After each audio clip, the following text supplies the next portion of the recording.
উপস্থিত হয়েছি শুক্র সম্বন্ধিত কিছু সূত্র নিয়ে আলোচনা করার জন্য। এই সূত্র কিছুটা ভিন্ন, এটা জানা আপনাদের অত্যন্ত আবশ্যক। শুক্র কে? শুক্র ভোগ, শুক্র ঐশ্বর্য, শুক্র হচ্ছে সুখ। এই শুক্র জন্মকুণ্ডলীর বিশেষ কিছু ভাবে বা ঘরে, আর জন্মকুণ্ডলীতে শনি, রাহু, কেতু এদের সাথে জুতি বানায়, তো এর প্রভাব বদলাতে থাকে। নিঃসন্দেহে এই গ্রহ সুখ আর সুবিধার হয়, ঐশ্বর্যর হয়, ভোগের হয়, কিন্তু এই গ্রহ আমাদের জীবনে নানান ধরনের সমস্যা তৈরি করে। আর সেই সমস্যা কেমন হয় সেই নিয়ে আলোচনা আজ আমি করতে চলেছি কিছু সূত্রের মাধ্যমে। জন্মকুণ্ডলী খুলে দেখুন আপনার জন্মকুণ্ডলীতে কোন ভাবে বা ঘরে বিরাজমান আছে শুক্র। জন্মকুণ্ডলীতে শুক্র যদি ধনভাব অর্থাৎ দ্বিতীয় ঘরে হয়, আর এরকম শুক্র যদি রাহুর দ্বারা দৃষ্টিত হয় বা রাহুর সাথে জুতিতে থাকে, বিশেষ করে রাহুর সাথে জুতি হয়, তো এরকম জাতক জীবনকালে হঠাৎ করে অর্থপ্রাপ্তি করে। কিন্তু এই অর্থপ্রাপ্তি হবার সাথে সাথে উপহারস্বরূপ আর একটা জিনিস প্রাপ্ত করে, সেটা হচ্ছে এই অর্থ সম্বন্ধিত কোনো না কোনো বিবাদ। এরকম জাতক কোনো সম্পত্তি পেল, কিন্তু সেই সম্পত্তিতে বিবাদ রয়েছে। আকস্মিক ধনও প্রাপ্তি হয়, কিন্তু তার সাথে বিবাদও জড়িত থাকে। জন্মকুণ্ডলীতে শুক্র যদি তৃতীয় ঘরে হয় ও মঙ্গলের সাথে জুতি বানায়, তো এরকম জাতক নিজের রচনাত্মক কাজের জন্য বংশ পরম্পরার কাজকে চ্যালেঞ্জ দেয়। অর্থাৎ বংশ পরম্পরায় যে কাজ চলে আসছে, উদাহরণস্বরূপ কোনো ফ্যামিলিতে সবাই ডাক্তার, বংশ পরম্পরায় সবাই ডাক্তার হয়ে আসছে, তো জাতককেও ডাক্তার হতে হবে। কিন্তু জাতক এই সিস্টেমকে চ্যালেঞ্জ দেয় ও তাতে পরিবর্তন করে। এরকম জাতকের সবসময় চেষ্টা থাকে পরিবর্তনের। সোজা ব্যাপার, মঙ্গল সাথে আছে, আর মঙ্গল যেখানে থাকবে সেখানে পরিবর্তন করাবে। জন্মকুণ্ডলীতে শুক্র যদি চতুর্থ ঘরে হয়, আর এই শুক্র যদি কেতুর সাথে জুতি তৈরি করে, তো এটা খুব ভালো। এরকম জাতক ভৌতিক সুখ আর আধ্যাত্ম এই দুটোর মধ্যে খুব ভালোভাবে সামঞ্জস্য করতে পারে। আর এরকম জাতক ভৌতিক সুখের আনন্দ উপভোগ করে, কিন্তু আধ্যাত্মর খোঁজে নিজেকে নিয়োজিত করে। আর তার জন্য যদি তাকে ভৌতিক সুখ ত্যাগ করতে হয়, তাহলে কোনো প্রকার সংকোচ না করে তা ত্যাগ করে। যদি জন্মকুণ্ডলীর পঞ্চম ঘরে শুক্র হয়, আর এরকম শুক্র রাহুর দ্বারা দৃষ্টিত হয়, পঞ্চম ঘর থেকে আমরা প্রেম সম্বন্ধ বিচার করি। এরকম জাতক প্রেমের ক্ষেত্রে সর্বদা ভ্রমের স্থিতিতে থাকবে। এটা মেয়েদের কুণ্ডলীর ক্ষেত্রেও প্রযোজ্য। এরকম জাতক নিজের অজান্তেই কারোর উপর বিশেষ আকর্ষিত হবে, কিন্তু এটা বুঝতে তার সমস্যা হবে যে বাস্তবে সে কি চায়। সে কি এই প্রেম সম্বন্ধকে আগে নিয়ে যেতে চায়? এই প্রেম সম্বন্ধ নিয়ে সে কি সিরিয়াস? এরকম জাতক প্রায়ই এরকম সম্পর্ক বানায় যে যা দীর্ঘকালীন না হয়ে স্বল্পকালীন হয়।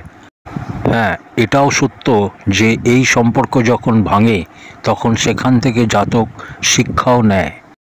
জন্মকুণ্ডলীতে শুক্র যদি পঞ্চম ঘরে চন্দ্রমার সাথে জুতি বানায়, তো এরকম জাতক স্বাভাবিকভাবে সঙ্গীত প্রতিভার অধিকারী হয়, সঙ্গীতজ্ঞ হতে পারে, সঙ্গীতের জগতে নিজের কেরিয়ার বানাতে পারে।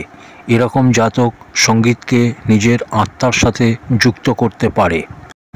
জন্মকুণ্ডলীতে শুক্র যদি ষষ্ঠ বা অষ্টম ঘরে বসে, আর এরকম শুক্র যদি চন্দ্রমার সাথে জুতি বানায়, তো জাতক বিলাসিতা ও মানসিক অশান্তি এই দুটোর মধ্যে সংঘর্ষ করতে থাকে। বিলাসিতা তো সে প্রাপ্ত করে, কিন্তু তার সাথে মানসিক অশান্তিও থাকে। সেক্ষেত্রে জাতক বুঝতেই পারে না যে সব কিছু তার কাছে থাকা সত্ত্বেও অশান্তি তার সঙ্গ ছাড়ছে না। এক্ষেত্রে সে সামঞ্জস্য করতে পারে না, আর বুঝতে পারে না যে সে সুখ ভোগ করছে নাকি অশান্তি। ভৌতিক জিনিস সবই প্রাপ্ত করে, অর্থাৎ সে যা চায় তাই পায়, কিন্তু হয় সে তাতে সন্তুষ্ট হয় না, বা প্রাপ্ত সুখকে সে ধরে রাখতে পারে না। যদি শুক্র কুণ্ডলীর সপ্তম ঘরে হয়, সপ্তম ঘর দাম্পত্যর ঘর হয়, আর এরকম শুক্রের উপর যদি শনি বা রাহুর দৃষ্টি পড়ে, আমার যারা পুরনো দর্শক তারা হয়তো জানেন সপ্তম ঘরে শুক্রের উপর শনি বা রাহুর দৃষ্টি পড়লে দাম্পত্য জীবন সুখের হয় না। কিন্তু এখানে আমি সূত্রের কথা বলছি।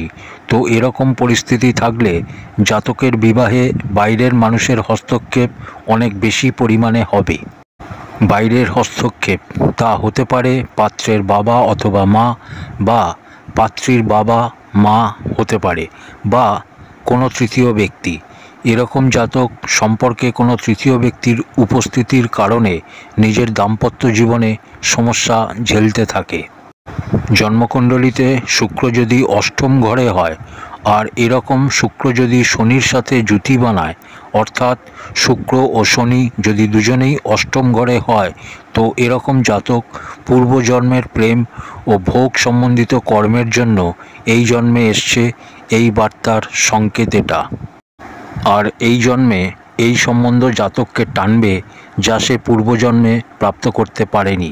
কিন্তু শনির সাথে সম্পর্কের কারণে পূর্বজন্মের প্রেম সে এই জন্মে প্রাপ্ত করে। জন্মকুণ্ডলিতে শুক্র যদি অষ্টম ঘরে রাহুর সাথে হয়, তো এরকম জাতকের ব্যক্তিত্ব বড়ই রহস্যময় হয় ও তার সাথে আকর্ষণ করার ক্ষমতা থাকে। মানুষ তার উপর অনায়াসে আকর্ষিত হয়। কিন্তু একটা ব্যাপার নিশ্চিত জানুন, যার কুণ্ডলিতে অষ্টম ঘরে শুক্র ও রাহুর জুতি আছে, এরকম ব্যক্তিকে বোঝা প্রায় অসম্ভব।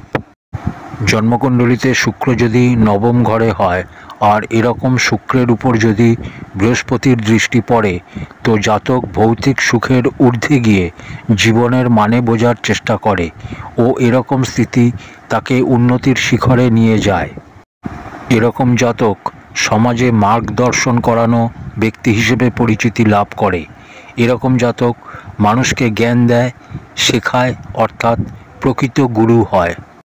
জন্মকুণ্ডলিতে শুক্র যদি দশম ঘরে রাহুর সাথে হয়, তাহলে এরকম জাতক ডিজিটাল মার্কেটে বিশেষ প্রসিদ্ধি পায় ও সোশ্যাল মিডিয়া বা অনলাইন ক্রিয়েটিভিটির সাথে যুক্ত হয়ে নিজের কেরিয়ারে বিশেষ সফলতা প্রাপ্ত করতে পারে।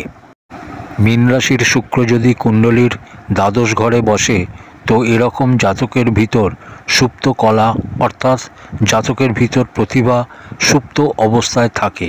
আর মজার ব্যাপার এটা যে জাতক নিজের জীবনকালের অন্তিম পর্যায়ে গিয়ে নিজের রচনাত্মক ক্ষমতাকে বুঝতে পারে, আর তার প্রতিভার ব্যবহার কমই করতে পারে। জন্মকুণ্ডলীর দ্বাদশ ঘরে যদি শুক্র ও চন্দ্রমা হয়, তো এরকম জাতকের যে স্বপ্ন হয় তা খুব প্রভাবশালী হয়। অর্থাৎ এরকম জাতক স্বপ্নের মাধ্যমে ভবিষ্যতের ঘটনা দেখার ক্ষমতা রাখে। যদি কারোর জন্মকুণ্ডলিতে দ্বাদশ ঘরে শুক্র ও চন্দ্রমা থাকে, তাহলে এই সূত্রটা মিলিয়ে নিতে পারেন।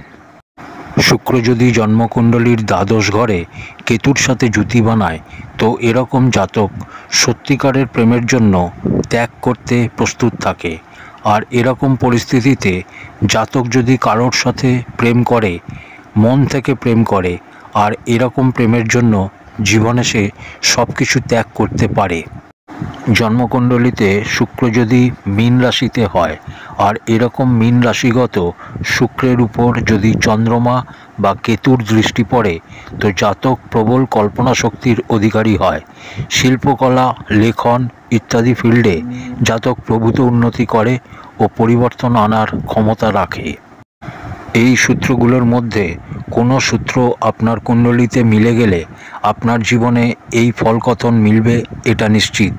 প্রিয় দর্শক বন্ধুরা, এই ছিল শুক্র সম্বন্ধিত কিছু সূত্র। আজ এই অবধি। পরের ভিডিওতে আবার কথা হবে। ধন্যবাদ।